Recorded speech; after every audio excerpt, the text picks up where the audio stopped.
Hi everyone, and welcome to another Body Talk with Rachel video. If this is the first one you're viewing, please make sure to go back after you're done watching this one and watch earlier ones. In these videos, I'm Rachel and I talk with special guests about body concerns among different groups.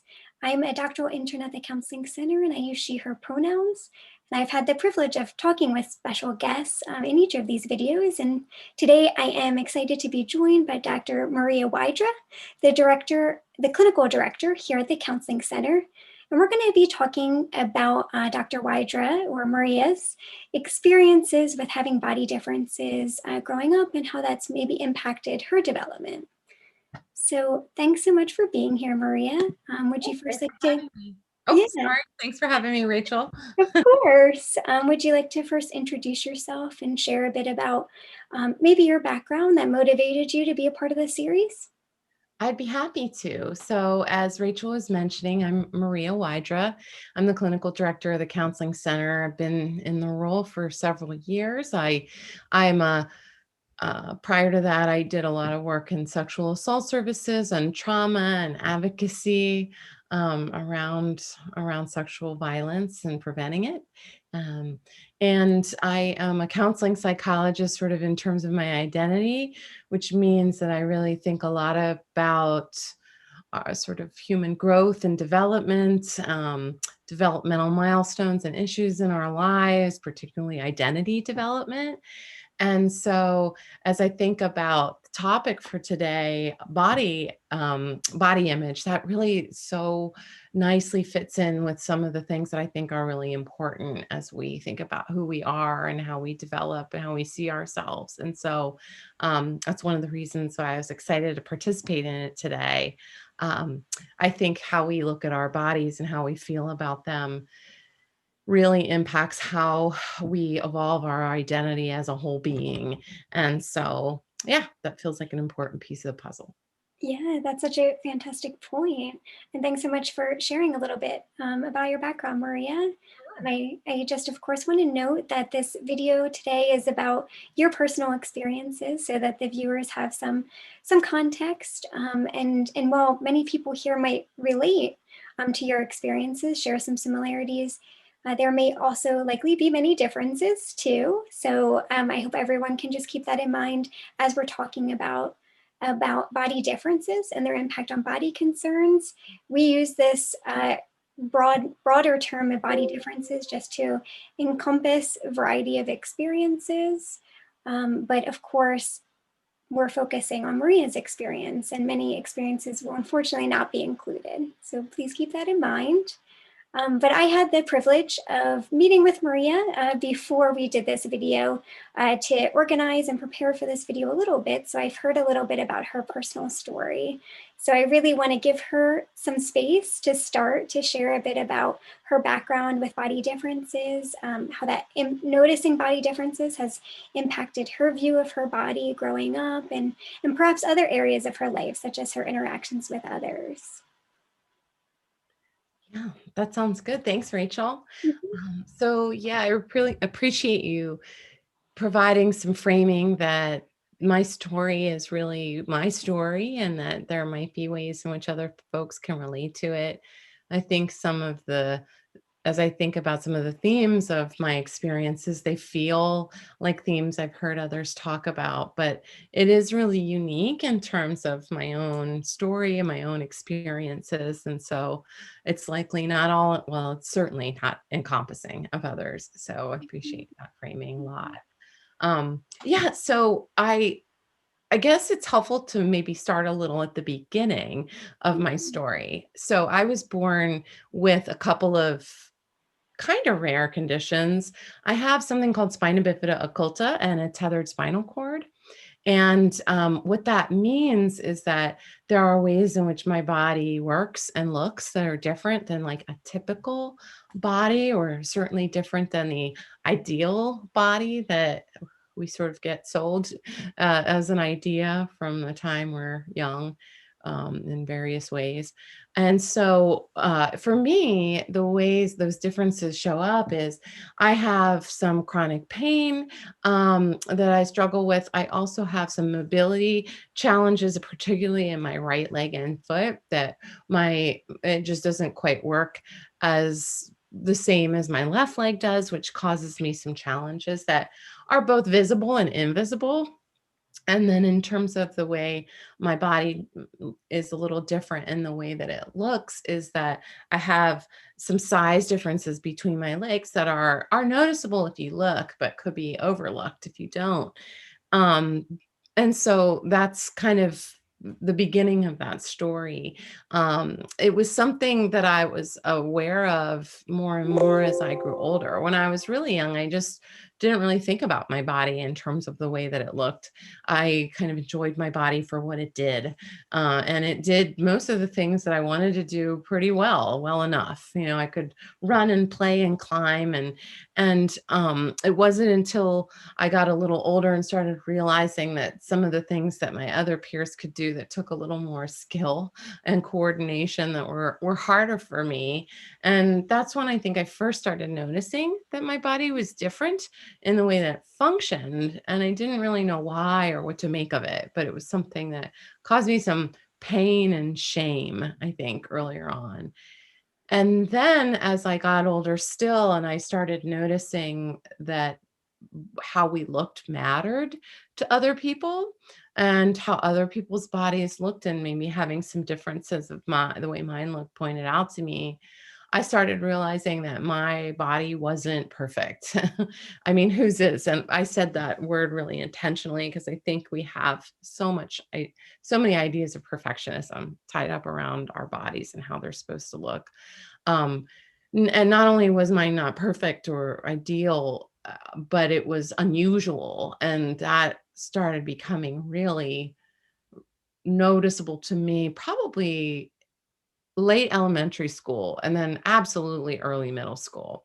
And I think by the time I got to middle school, there was so much of a focus on how we look and how other people think of us that I started becoming really self conscious.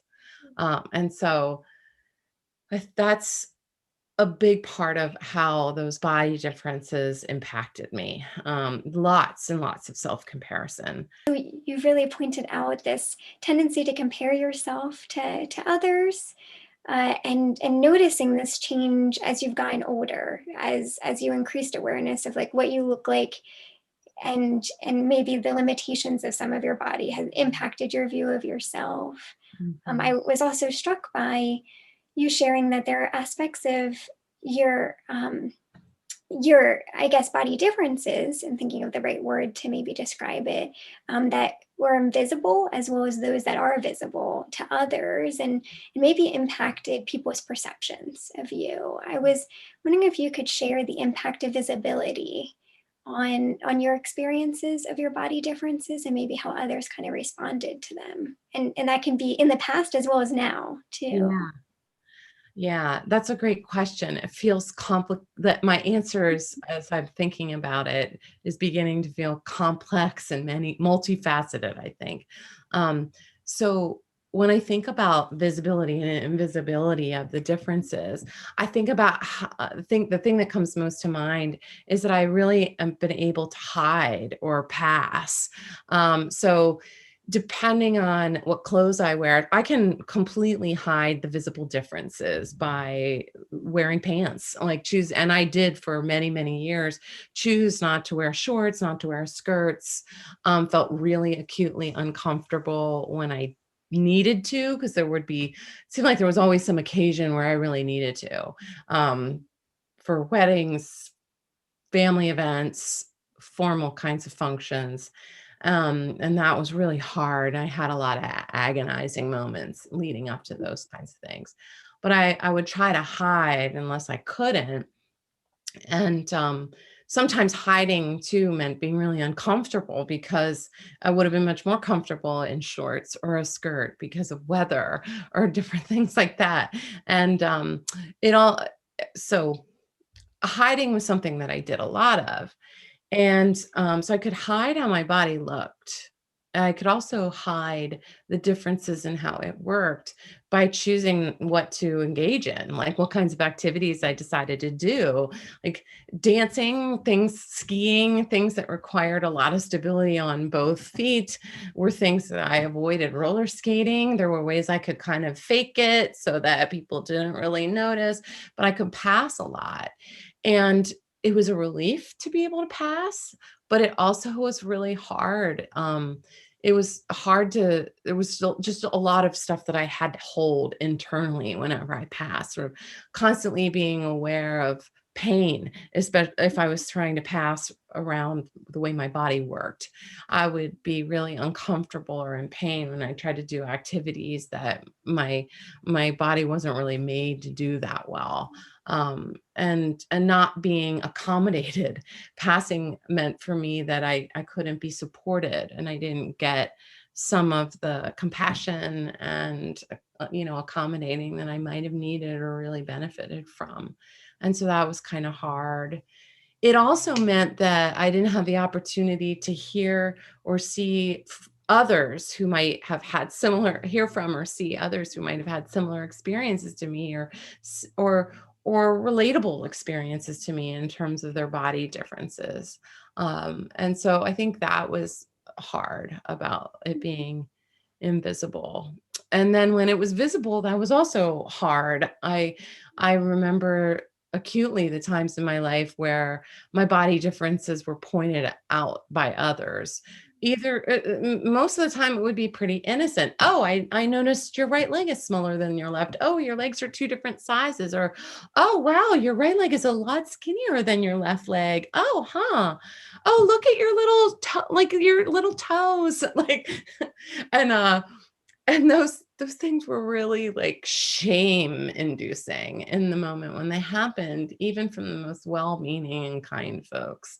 And I felt like the differences were so obvious and so judged. And so that was really hard too. And so the incentive was absolutely around making it as invisible as I possibly could. Yeah, and when you started, you mentioned like the hiding, the wearing clothes that were longer, and it just made me question like, who is that for? Is that for you or for others? And Mhm. it sounds like maybe a mixture, perhaps, but maybe a question of like how you are able to navigate that situation. And there's times to avoid some of those painful comments and the shame that comes up too. Mhm. Absolutely. I thanks for pointing that out because that's something that I thought more and more about the older that I got was these choices that I was making and who was I doing this for? And I remember there was this one summer where I wanted to wear a skirt because it was and I had been I think throughout high school I tried to wear long pants or not wear shorts as often as possible. And then at some point it was just not comfortable and I started just tolerating the discomfort of being seen or baring my legs and just went for it. I was very self-conscious for a long time about that though. Every time I still think about it, I'm still aware of it when I wear shorts or skirts. And so I remember really though struggling for the longest time, especially when I first started making some of those clothing choices. And um but there was sort of this epiphany moment in my 20s, I think. And I was wearing a skirt because it was hot and I wanted to be more comfortable. I was going to a party and I wasn't going to be in the air conditioning. And I remember being out and walking to a store to pick up some wine or something before the party. And I was aware of people looking at me and looking at my legs and I was thinking, "Oh, I should have just gosh, I should have just worn pants." And then I had this moment of like realizing that I was protecting them from the discomfort of noticing these differences. And of course, it was also protecting me from having to feel that. But I realized like I can handle them having thoughts about me, and who knows what thoughts they're even having. They might be like, "Oh, she's got nice sandals on," or "I like her skirt," or who knows what they thought. Mhm. But I realized that I need to. I was like, "F this," really is what I thought to myself. That I'm not going to hold this burden for them anymore, and I don't need to hold this burden of their opinion either. And I'm going to go ahead and let this go. And it was a really liberating moment. It sounds like a sort of a no brainer as I'm saying this now that my identity has evolved and my thinking has evolved. But in the moment, it was like a big aha. Mhm. It sounds like such an aha, and it doesn't even sound like a no-brainer to me in many ways because there's such a desire to maybe fit a cookie cutter image in our society, Mhm, and so I empathize with probably all of us that can relate to wanting to engage in behaviors or fashion choices to fit in a mhm, way that it sounds courageous to me and to make that choice for yourself. Like, who cares what those other people are thinking? And maybe their thoughts aren't harmful to me even in those moments. I'm gonna do what makes sense for me and what makes me comfortable. mhm. Yeah. Yeah, that word comfort, I think, is one that the definition evolved for me over time. I used to define comfort around my body differences, people not noticing and me being able to hide, and that was more comfortable. But over time, I realized how much I was really sacrificing and how much discomfort I was really enduring to not do what was best for me, whether that was to be comfortable temperature wise or also just being comfortable to claim the space. I remember thinking like I have every right to be in this space and to be my full self no matter what. And so I'm going to go ahead and claim that and not let my either the real opinions and judgments of others or the perceived judgments and opinions of others impact that anymore. It sounds Or so at least, I mean, they always impact it. It's not like it goes away, but I'm not going to let that take over anymore. powerful. It sounds like a really powerful change in perspective for yourself. And it reminds me what you mentioned before about how there was a transition point for you of becoming more empowered and maybe as that relates to how you feel about your body and yourself. Can you speak to more about that transition? Maybe was it about these aspects that you're describing now, or were there other aspects that you want to add that helped you feel empowered and accepting of your body? Yeah, I think that's a great question.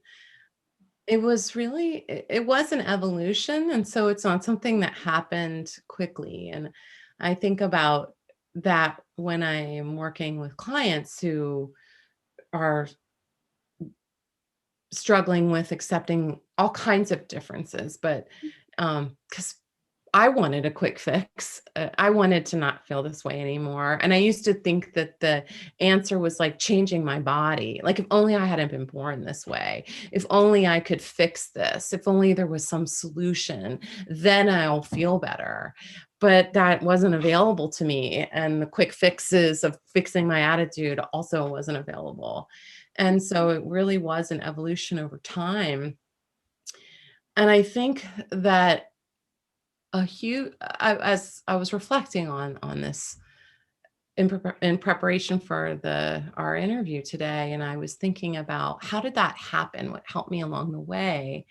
And I really think it was taking the risk to expose my differences that led me to be in contact with people who had compassionate views, accepting attitudes, other body differences that then they shared with me.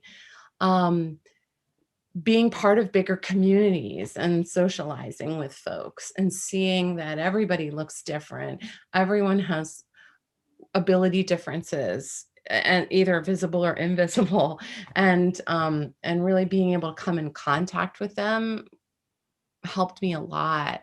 And I think as the world has been changing, I think I'm seeing more and more images of different types of bodies and people with different ability statuses. And I like love that commercials are including people of different sizes and shapes and abilities and who have differences in their limbs, who maybe don't have limbs or who have different, all kinds of a beautiful array of difference has made me feel celebrated and accepted in a way that I never did before. And so the impact of having body diversity on view for me has been huge. Um, it makes me feel not alone. Mm-hmm. Yeah, that's amazing. What body diversity can do.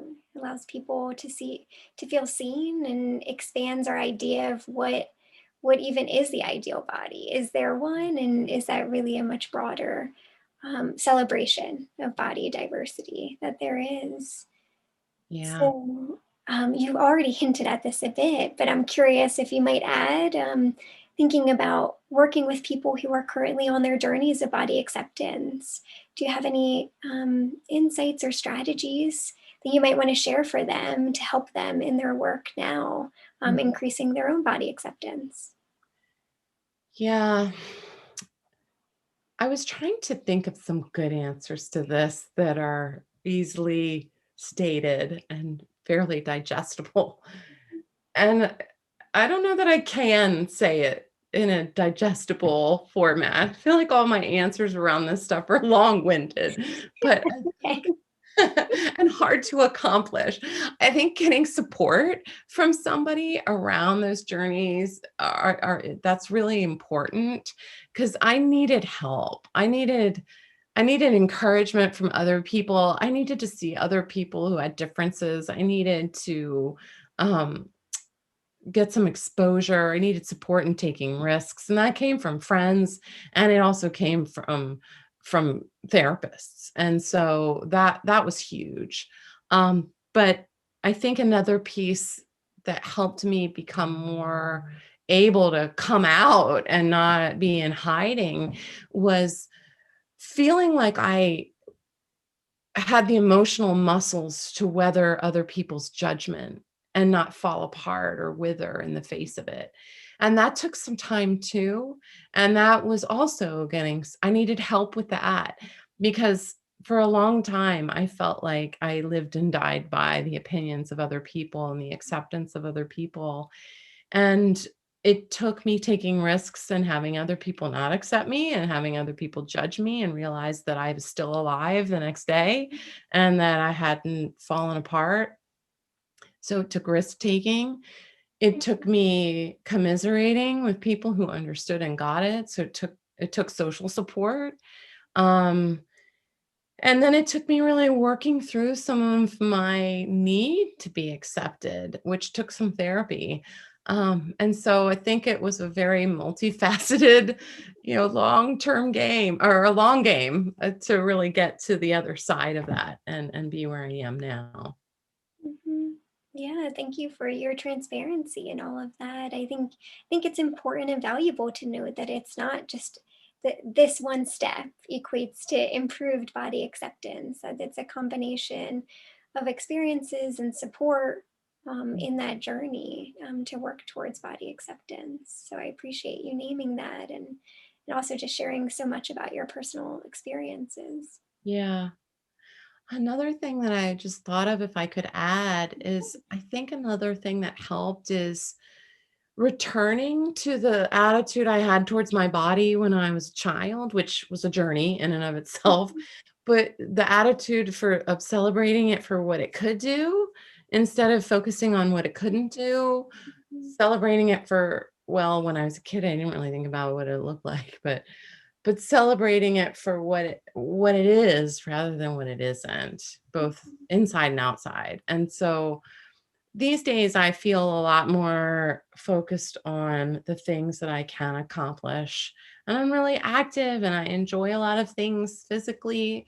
And um, that feels really important. So it feels a lot less about how everything looks and a lot more about how I work. Mhm. Wow, I love that. I love that statement. It's when you were describing when you were a child, not noticing body differences and enjoying what your body could do. It like really struck me of thinking, wow, how wonderful that is for us all to adopt that perspective or strive to have that perspective. Mhm. Sounds amazing. Mhm. You're Well, welcome.